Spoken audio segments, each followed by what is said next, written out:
Bonjour à toutes et à tous, bienvenue dans ce nouveau podcast spécial Coupe du Monde. On est de retour après une petite période de pause, c'était pas particulièrement prévu mais je l'avais dit dans la dernière vidéo. C'était un moment un peu compliqué, beaucoup de choses à faire dans nos vies privées, c'est comme ça, un peu de maladie aussi, côté inépuisable Arthur qui est donc pas là aujourd'hui, voilà, il est inépuisable mais il a quand même besoin de se reposer un petit peu. Moi aussi ça a été compliqué, belle famille, la petite, pas en forme, enfin bon voilà, beaucoup de choses, mais là on est en pleine forme, on est de retour, normalement on va pouvoir enchaîner avec la Coupe du Monde, après la fin d'année avec le PSG, Noël, la fin de saison, tout, on est en pleine forme, voilà, pour être avec vous, ça fait plaisir, on se retrouve au programme aujourd'hui. Les huitièmes de finale qu'il y a eu avec les joueurs avec les joueurs du PSG qu'on connaît déjà, Argentine, Australie et France-Pologne suite au dernier match de leur groupe qui a eu lieu mercredi. On a aussi un beau programme ce jeudi, on fera le débrief ce vendredi tous ensemble et puis malheureusement une mauvaise nouvelle à évoquer aussi, la blessure de Nuno Mendes, voilà c'est la grosse déception pour lui, on va voir un petit peu les détails ensemble après. Avant de se lancer dans tout ça, n'oubliez pas bien sûr le petit j'aime pour nous soutenir, c'est important, on fait le maximum pour être là. Oui, là il y a eu cette petite pause qu'on n'avait pas prévue, mais c'est comme ça, on fait au mieux. Et puis bien sûr, abonnez-vous en activant la cloche pour être sûr de ne rien manquer. Là il y a la Coupe du Monde, après je l'ai dit, il y aura le PSG, on va mélanger un peu les deux parce qu'il y aura la reprise de l'entraînement bientôt. En tout cas, on sera là au maximum avec vous. C'est parti donc pour les sujets principaux, c'est le même, ce sont deux matchs différents, hein. L'Argentine a fini première de son groupe, après avoir battu la Pologne, la France a fini première de son groupe malgré la défaite contre la Tunisie, donc on connaît leurs adversaires en huitième de finale, Argentine-Australie samedi soir à 20h et France-Pologne dimanche à 16h. Des affiches où ils sont normalement assez favoris. Je vais commencer par l'Argentine, de Lionel Messi. En ce qui concerne les joueurs du PSG, bien sûr qu'il y a d'autres joueurs avec les Argentins, mais pas à Paris. Di Maria n'y est plus. Faut toujours s'y faire. J'ai un peu de mal. Des fois, quand je regarde les matchs, je dis ah oui, notre cher Parisien. Mais non, maintenant il est à la Juventus. Et en tout cas, l'Argentine, début de mondial, tout le monde l'a vu, défaite contre l'Arabie Saoudite, c'était un peu compliqué. Je trouve que leur première mi-temps était assez mauvaise. Puis la deuxième, une fois qu'ils ont été menés, il y a eu un peu un réveil. J'ai l'impression que depuis, l'Argentine, voilà, est rentrée dans son mondial après une entame compliquée, mais là, j'ai un peu plus d'énergie, un peu plus de créativité. Contre le Mexique, c'était pas toujours flamboyant, mais le match, il est globalement maîtrisé. Il est gagné 2-0 sans avoir eu trop peur, même s'il a fallu attendre un peu pour le premier but. Et contre la Pologne, j'ai pas pu tout voir, parce que j'étais au foot avec les petits que j'entraîne. Mais globalement, j'ai quand même vu des morceaux, je me suis pas mal renseigné, et l'Argentine a largement dominé. Il y a même un penalty arrêté de tirer par le Messi, arrêté par Chesney. Faudra se méfier pour les Français des pénaltys. On a déjà connu ce sort-là à l'Euro, la séance de tir au but contre la Suisse qui fait mal. Mais bon, pour revenir à l'Argentine, je vois une certaine montée en puissance. Messi toujours en pleine forme. Et puis l'Australie, grosse surprise finalement de ce huitième de finale. J'avoue que je l'avais plutôt finir dernier, surtout après le premier match contre la France. Mais bon, ils ont réussi un petit exploit contre la Tunisie, un petit exploit contre le Danemark, qui je pensais pouvoir finir deuxième dans ce groupe, mais le Danemark a été très très loin de son niveau des dernières compétitions, et même des derniers mois, quand par exemple vous avez affronté l'équipe de France, voilà, le Danemark c'est un mondial raté. L'Australie en a profité, c'est des petites victoires, c'est que 1-0, mais il y a les 6 points, il y a les qualifications, alors c'est pas assez pour prendre la première place, ça aurait fait mal à la France, on aurait déjà eu Argentine-France comme en 2018, tellement, mais cette fois, voilà, l'Australie pour l'Argentine, normalement, c'est à portée de qualification, enfin le quart de finale, ça devrait aller, mais bon, attention du coup aux Australiens qui ont déjà surpris, qui vont être en pleine confiance, vont être hyper motivés, donc il faudrait être prêt à se battre, c'est clair qu'il n'y aura rien de facile, de toute façon, en Coupe du Monde, il y a très peu de matchs faciles, en huitième de finale, c'est à oublier, voilà, faudra se battre, mais l'Argentine, normalement, a les moyens de passer.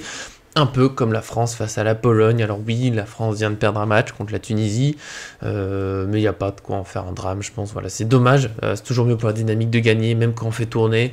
Mais là, clairement, énorme rotation de l'effectif, encore plus que prévu, parce qu'il y a eu des absents de dernière minute, comme Marcus Thuram qui devait être titulaire, finalement remplacé par Colomoni. Il y a aussi Guendouzi qui s'est retrouvé dans un poste offensif.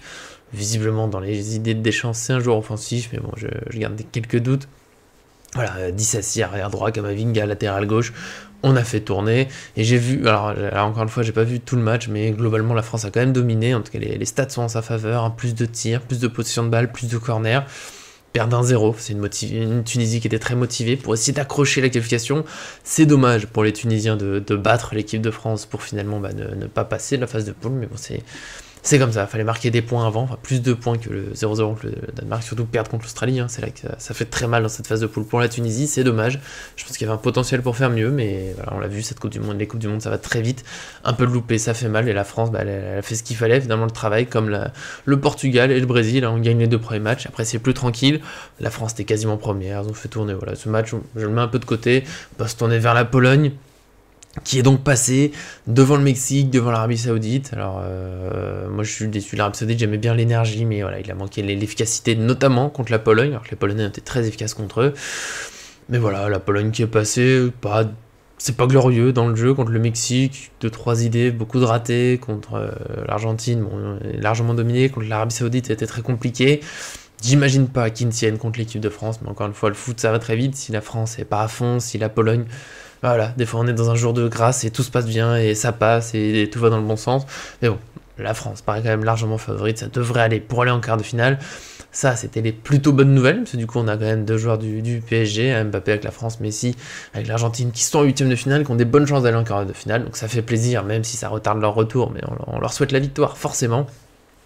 Et la mauvaise nouvelle du jour, malheureusement, je suis désolé, je dois tout apporter, les bonnes, les mauvaises nouvelles, faut pas en vouloir aux messagers, comme on dit souvent, c'est le message qui plaît pas, je suis là pour vous le délivrer comme je peux. Nuno Mendes est blessé, ça vous l'avez sans doute tous vu, peut-être que certains n'ont pas vu qu'il y a eu des nouvelles depuis, alors au moment où j'enregistre, il n'y a pas encore de communiqué officiel, mais plusieurs médias sont d'accord pour dire que voilà, c'est une blessure musculaire, c'est assez proche de ce qu'il avait déjà eu avec le PSG en octobre, ça pourrait être une forme de rechute, là on reste prudent sur les détails, mais tout le monde dit que voilà, ça sera plusieurs semaines et même peut-être 2 mois d'absence pour Nuno Mendes, voilà, c'est le gros coup de malchance, il avait été préservé sur le premier match, il joue pas très longtemps du coup sur ce mondial, c'est dommage pour lui, c'était sa première Coupe du Monde, il était forcément très motivé, mais visiblement, voilà, c'est fini pour lui. Alors si le Portugal gagne, il sera quand même champion du monde, et c'est pas si mal. Puis il a que 20 ans, donc il a le temps d'en jouer d'autres, des Coupes du Monde, c'est toujours une grosse déception. En plus, il va falloir se remettre de cette blessure, travailler, parce que là, le retour pour l'instant, il est annoncé en janvier. Pas d'inquiétude pour la Ligue des Champions, qui jouera en février contre le Bayern Munich, ne l'oublions pas, même s'il y a la Coupe du Monde en ce moment, mais il y a toujours cette Ligue des Champions qui arrive, la Ligue 1. Voilà, normalement il devrait louper justement la reprise du championnat le 28 décembre contre Strasbourg et puis retarder un peu sa préparation, ce retour en janvier, c'est-à-dire qu'il ne travaille pas pleinement avec le groupe avant, donc voilà, c'est un coup dur pour Nuno Mendes, on lui fait confiance pour s'en remettre, c'est un joueur travailleur, il n'y a pas de souci, mais voilà, c'est un petit coup d'arrêt, ça fait mal, c'est triste de le voir sortir en larmes, je pense qu'au moment de sa blessure, il se doutait que c'était peut-être fini déjà le mondial, voilà, c'est un peu triste.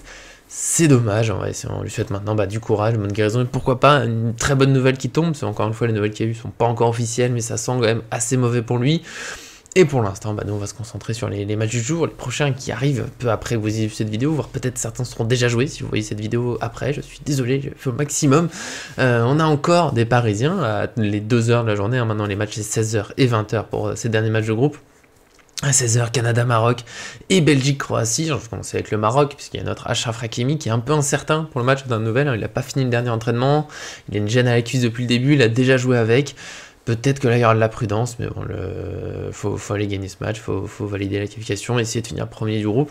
Et le Maroc semble avoir les armes pour battre le Canada, parce que le Maroc, pour moi, c'est une des belles équipes de ce début de Coupe du Monde. Je les ai trouvés intéressants que la Croatie, très convaincant contre la Belgique, et le Canada, c'était mon coup de cœur dans le jeu, dans l'envie, mais il n'y a pas l'efficacité, il y a une défense, voilà, il y a un manque d'expérience, hein, globalement, ça se voit pour cette belle génération qui fera peut-être des choses au prochain mondial.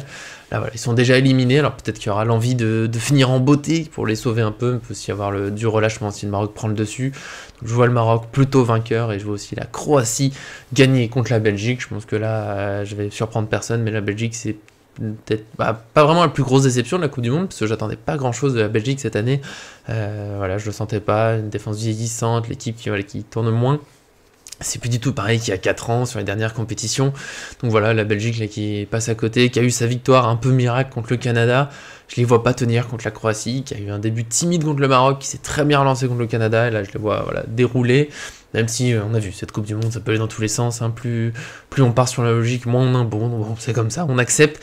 En tout cas, voilà, Maroc, Croatie, je pense que ce sera du coup les équipes qualifiées. Je pense pour les finale, on verra ce que ça donne. Et puis le soir, ensuite, alors là, normalement 2 gros passes, mais on sait jamais. Costa Rica, Allemagne, Espagne, Japon, encore des Parisiens. Navas avec le Costa Rica qui a battu le Japon, grosse surprise, quasiment personne n'avait misé sur eux, mais maintenant le Costa Rica a son mot à dire dans ce groupe, faudra résister face à l'Allemagne, il va idéalement gagner contre l'Allemagne, ça peut être très compliqué, l'Allemagne qui a été plutôt intéressante contre l'Espagne, qui fait match nul, mais qui avait aussi perdu contre le Japon en temps inefficace. Moi je retiens contre le Japon, ils ont largement dominé, donc voilà, j'ai un peu peur pour le Costa Rica qui a perdu 7-0 contre l'Espagne, peut-être pas la même ampleur, mais bon, l'Allemagne normalement devrait gagner, obtenir sa qualification, parce que dans le même temps, je m'attends à voir l'Espagne gagner contre le Japon.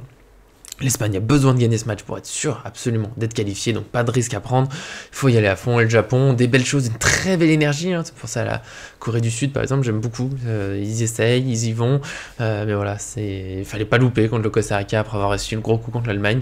Là contre l'Espagne, très compliqué, on le sait, quasiment pour tout le monde c'est très compliqué contre l'Espagne, mais bon, c'est une Coupe du Monde de surprise, donc pourquoi pas, on verra. En tout cas, nous on se retrouvera demain pour le débrief rapide de ces matchs, pour se tourner vers la suite de la Coupe du Monde, avec toujours un focus un peu sur nos joueurs parisiens. Vous n'hésitez pas bien sûr à dire un peu ce que vous pensez des huitièmes de finale, Argentine, Australie et France-Pologne. Je suis curieux de voir si certains sont plus inquiets que moi. Et puis vos pronostics pour les matchs du jour, ça fait toujours plaisir de lire, de vivre cette Coupe du Monde ensemble. Maintenant, promis, on est là, on fait le maximum, c'était, voilà, je leur dis, ça a été compliqué, mais on est à fond, on espère continuer avec vous, et puis bien sûr, abonnez-vous, faisons grandir la famille Paris Fan, l'enthousiasme, l'analyse. Voilà, c'est tout ça, c'est surtout le PSG, mais pas que, on fait un peu de tout le foot avec cette Coupe du Monde évidemment. En tout cas, merci à tous de suivre et à dès demain pour une prochaine vidéo.